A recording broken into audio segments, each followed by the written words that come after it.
Festival de piadas. Pessoal, o que é isso aqui?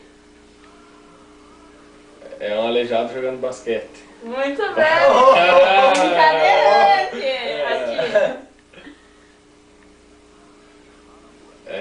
Um cadeirante jogando vôlei. Esse aqui. Olha só.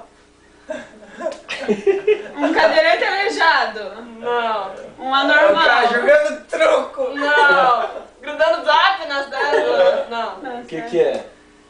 Um cadeirante nos 100 metros com barreira.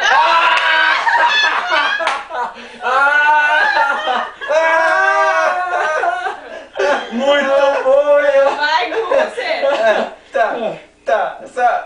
Tava o pedreiro e o cobrador.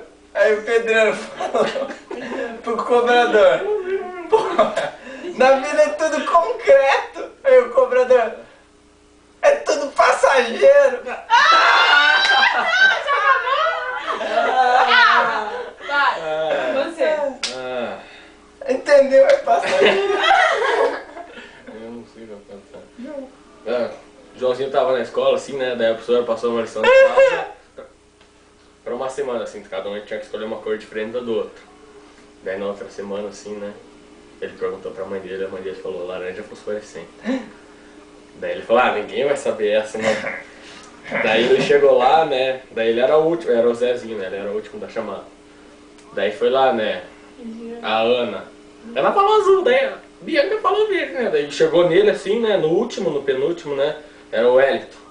Daí o Wellington falou, laranja fosforescente dele. Pretinho, filha da puta!